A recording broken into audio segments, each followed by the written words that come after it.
When I was a boy growing up, my dad was the restaurant health inspector down in Thurston County in the Olympia area.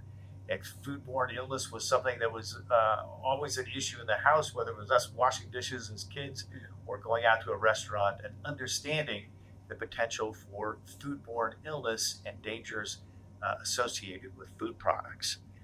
It was a monthly fascination for us as kids in the family because our dad would be quoted in the paper. Restaurants might be shut down because of conditions within the restaurant, or there might be very serious health aspects that were involved in various conditions around. For example, Jack in the Box had an E. coli threat that had caused very, very serious harm to a number of people back in the 90s.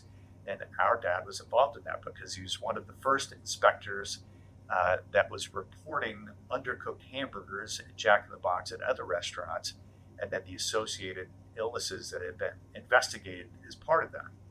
When I was a brand new lawyer back in the early 90s, mid 90s, I had the opportunity to represent my dad in a deposition. Lawyers flew in from New York where there was a shareholder derivative suit, it was called, where shareholders were suing a number of different entities associated with Jack in the Box's burgers all over the E. coli harms and hazards that have existed. And my dad's deposition was being taken because of his reports that there were undercooked burgers, and those were related to the illnesses that were starting to show up. And so I was there, the conference room full of 30 lawyers who were involved in taking his testimony, and it was both with great pride and just a profound sense of responsibility to be there with my dad as he got to testify about what his findings were on that. Ever since then, of course, I've been fascinated by foodborne illness cases. Well, here we are today in a time when we know that we have reduced oversight of our manufacturing processes for food.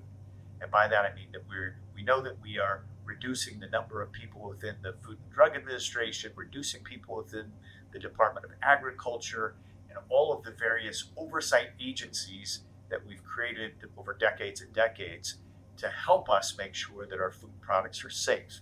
And as we decrease the amount of oversight and supervision, what do we know happens, because this is the nature of corporations, is that the danger in our food products and other products increases.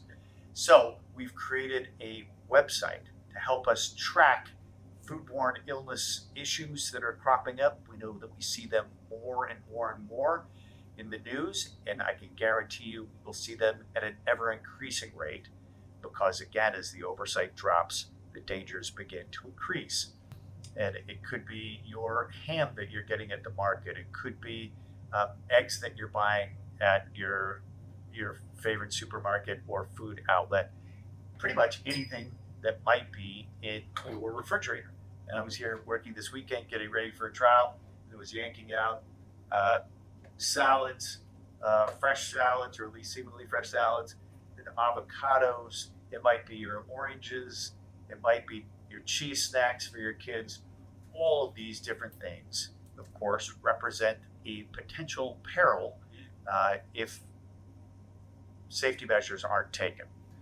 So this website that we have created gives us an opportunity, one, to track different issues that are popping up around the country, and also gives us a sense of what illness is out there. For example, the noroviruses, the salmonellas, which happen frequently, E. coli and listeria, which happen less frequently but are potentially more deadly. So the website gives us some information about that, creates a link for us so that we can monitor these issues nationally and ask questions that might pop up. And hopefully you'll find it as useful and interesting as I do. And I hope you get a chance to take a look at it.